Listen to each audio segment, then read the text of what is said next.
Dear students of grade 11, Assalamu alaikum. Hope all of you are fine.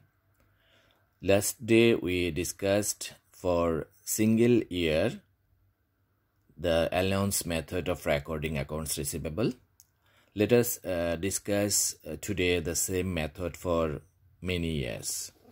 So let us go to practical example number 6. The question is set for 3 years. So the question C, in the beginning old provision, it is for 2010, 2011 and 2012. So in the question, first it is given the provision for bad debt, then account receivable and some instruction.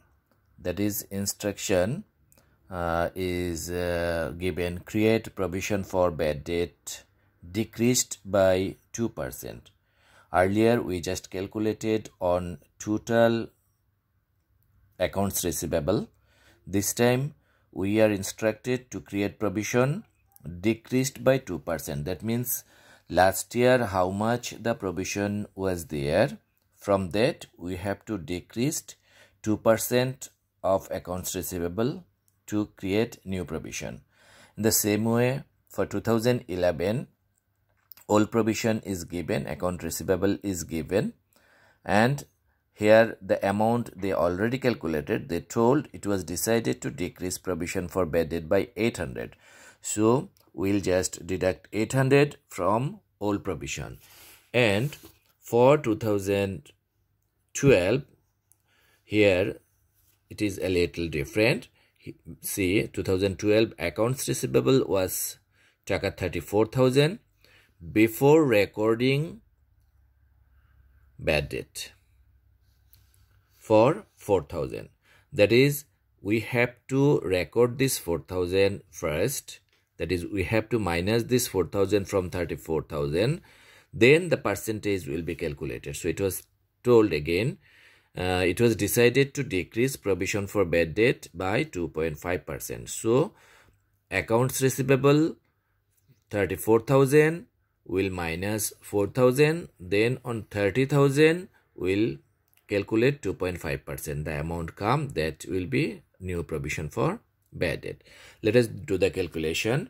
You know, the calculation is the main thing. So if you can do the calculation, you can do the remaining. So in the the calculation, it is given in one sheet, one description. For 3 years calculation came.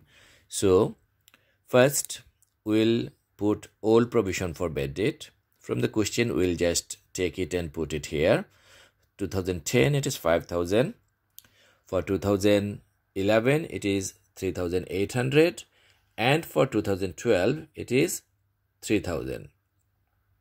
So this 3,800 and this 3,000, these two we will not get in the question.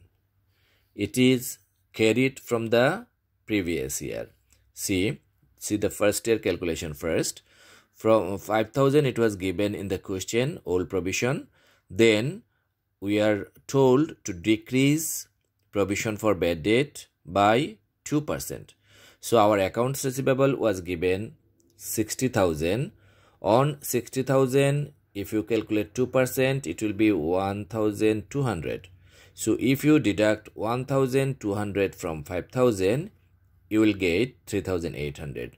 This is your new provision for bad debt for 2010. And the same amount will be the old provision for 2011.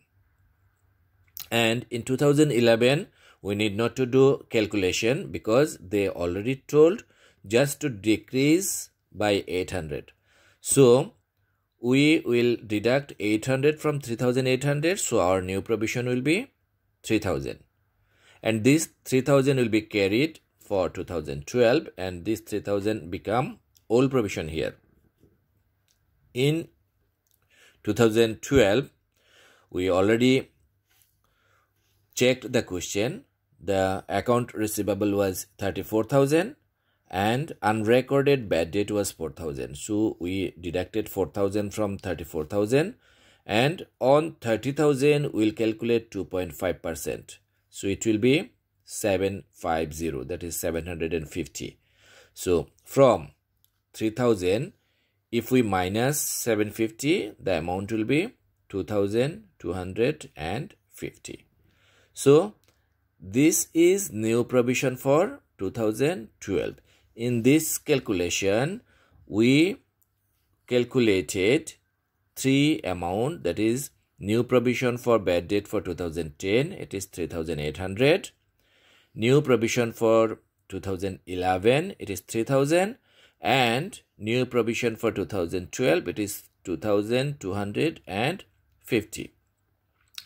Now we'll go for another calculation. This calculation will find out the amount to be shown in the income statement. How we will do it? We know the formula, that is bad debt plus new provision minus old provision. So bad debt means total bad debt recorded plus new bad debt. So here only old bad debt was there 6,000. So total bad debt also 6,000. New provision we calculated 3,800. This 3,800 came here. So from total we'll minus old provision 5,000. It was given in the question. So we will get 4,800. So this 4,800 we need to transfer to income statement. The same way for 2011, old bad debt was given 4,500. Then total bad debt become 4,500, and we'll add new provision with this. New provision is 3,000. We already calculated here. This 3,000 came here. So total become 7,500. And from this 7,500, what was last year's new, that become this year's old, that is 3,800. We'll minus and we'll get 3,700. It will be shown in the income statement. Same for 2012. What we'll do? There was no old bad debt, but there was unrecorded bad debt, that means new bad debt. So we recorded new bad debt. Total bad debt become 4,000. With this, we will bring this amount as new provision for bad debt, 2,250, and total it become 6,250. From this, we will minus old provision. What was new provision in the year 2011? That become old provision in the year 2012. So if we minus it, we will get 3,250. So this amount will be shown in the income statement for the year 2012. Now let us go for journal entries. You know the journal entries. You know that journal entries are almost set journal entries. It is for first will for writing of the bad debt. What we'll do? Provision for bad debt debit, accounts receivable, credit.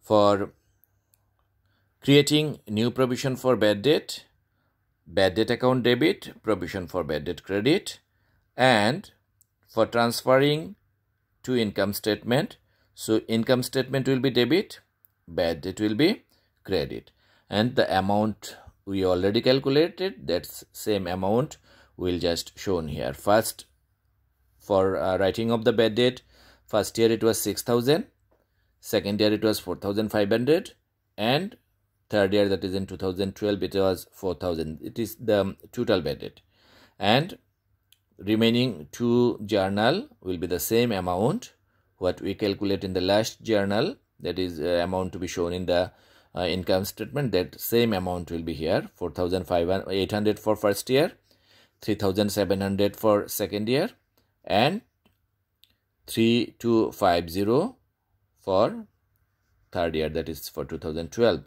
Hope you understood, and I hope you will practice at your home. Do practice the same math and try to solve some creative question also from your book. Thank you very much.